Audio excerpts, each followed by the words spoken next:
Hey guys, welcome to the latest episode of this UnBee-lievable Life. We are so excited to have longtime wedding vendor friend Whitney Muncy of local shop Emerald Design back with us today. And since she's a repeat guest, we're just going to dive into her topic today of tips for choosing your wedding flowers. Whitney, take it away. Yeah, thanks for having me. So I've been doing wedding flowers for 9 years. So I have done hundreds of weddings of all different sizes and shapes and themes.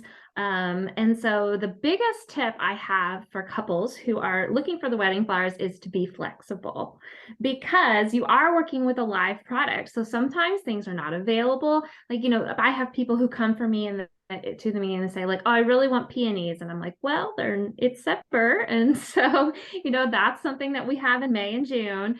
But most florists are really willing to work with you and find something that works with your style. So, if someone says, oh, I want a peony in the fall, and I'm like, well, you can use a cremone or a dahlia and get that similar look. And so the same type of thing, I have people who will say, oh, I want this. And I'm like, well, technically, even if it is available, doesn't always mean it looks great. Like anemones are a popular flower for weddings that you'll see all over Pinterest. And those are the usually white, but they come in color too with the black centers. And so they're technically a spring flower. And while I can get them all year round, they don't look really good in the late summer and early fall. So I don't like to use those time of years. And so that's what a florist can help you with, is they can help you find something that looks better and still gives you the style that you're wanting. You really should think about the overall style and the color palette more than your individual types of flowers. Another thing I notice with couples is they come in and they're like, well, I don't know what to do. I've never done this. It's like, that's not your job. That's okay. It's fine if you don't know what you need to do, but you can do a little bit of basic homework ahead of time. So the general rule is 15 to 20% of your overall wedding budget goes towards your flowers. So if you're wanting a high floral event, you're going to want to go that 20, maybe even push it to 25, depending on what you're wanting. But also just think about your numbers. So if you're having 4 bridesmaids versus 10 bridesmaids, that's a cost difference. If you're going to have your guest list makes a big difference with your overall wedding budget too, because then you're getting a table and a tablecloth and a meal and an invitation and everything. You're also getting a centerpiece. So if you're going to have 30 tables at your event versus 15, that's a difference too. And if you can think like, well, a table centerpiece costs this much, and then just do that basic math for you. So I know for us, our table centerpieces are often, there's a huge range, but about 90 seems to be a pretty common for a low centerpiece for us. And so, if you're having 15 tables, then just do that math of 90 times 15, and that's your centerpieces that you want to have there. So yeah, there's a lot of things that go into it, but definitely your florist is there to help answer all those questions for you. You don't have to come in knowing, oh, I want this and this and these flowers. That's our job. So we take that work off of you. So, you can do that too. And then some people come to a florist just to get a few things, and that's perfectly normal too. And they're like, well, can I just get my my bouquet and my bridesmaid bouquets and boutonnieres? It's like, yeah, we can do that too. You don't have to do everything. Some people want to DIY their centerpieces or DIY other reception decor, and that is totally normal too. You can pick and choose what works best for you and your fiance.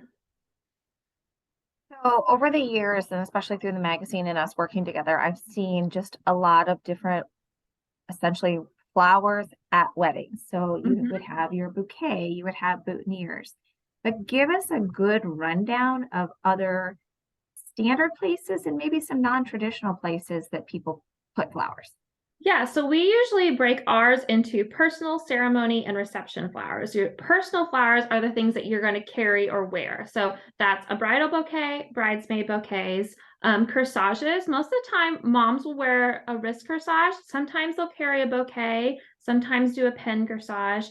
And it's up to you where you kind of draw that line. So sometimes we'll have grandmothers wear corsages too, or a reader or something else that's happening during the ceremony. Same with boutonnieres. So it could just be the groom. You could also include the groomsmen. You can include dads and grandpas and ushers. You get to choose where that line is. And I usually just kind of tell couples, what do you think is important? Like, would your grandmother want to wear a corsage, or is it not a big deal to her?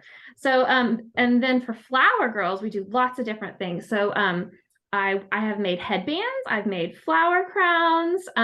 We can also just give loose flowers that they can put in their hair, and that goes for wedding party too, brides and bridesmaids. So those are your personal flowers.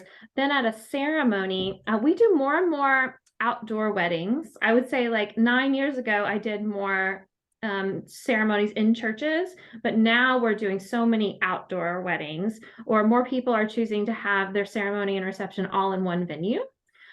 So with that, it depends on your space.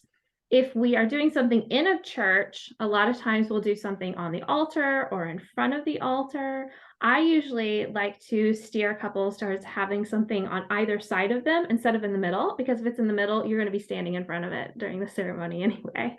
So having something flanking you, if it's an outdoor, we can do like an arch, an arbor type of thing. You can do things on the aisle, but that's up to you. I tend to notice most people will spend their bigger budget at the reception than the ceremony, because you're spending more time at the reception anyway. The ceremony is a short part, but other things that can go in the ceremony or the reception space, a lot of people do signage, a welcome sign, a table arrangement sign, with your guest list and who's sitting at what table. So you can do flowers on those signs. We've done some entry and kind of memory tables, and that could be at the ceremony or reception with engagement photos, family photos, things like that. And so that's always nice to put something small. It could just be some candles, or it could be an arrangement, or if you want to go big and have something really like a statement piece when you walk in, then that's always a fun thing to do too. One thing I usually don't say is don't put anything on the gift table, because it's more likely to get knocked over. But inside your reception area, so you've got your head table, and that's up to you and your fiance about, do you want to have a sweetheart table and just for the two of you, or you're going to have a head table? For a sweetheart table, we'll also put something on the front of the table that kind of drapes down over it. For a head table, if everyone's sitting all on one side and facing out, we can do something similar. But more often, I've noticed now we're having tables, the king table they're called, where the tables are pushed together and then the wedding party is facing each other. So we could do something down the center. So there's lots of things with that. And with centerpieces, you can do high centerpieces, low centerpieces. We do lots of things with candles where we're tucking the candles around.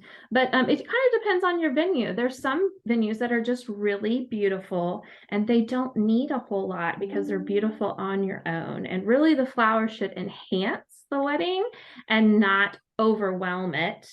But I personally think that you can make a big impact with a statement piece and you can go smaller on something else.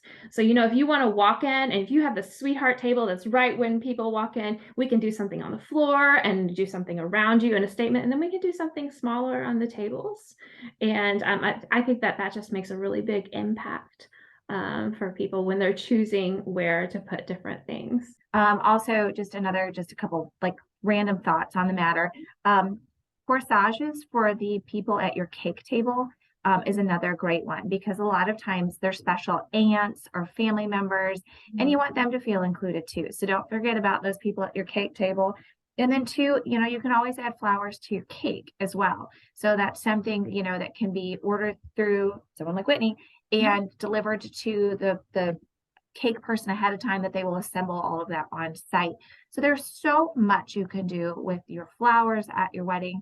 And I am so grateful again for Whitney coming back on. We can't wait to have her on for even more episodes. But thank you for taking the time out of your day to tell us these things. And if anybody has any questions, they can reach out to her, by phone, by website, by social media, but also go into her amazing Evansville shop. It is absolutely the cutest.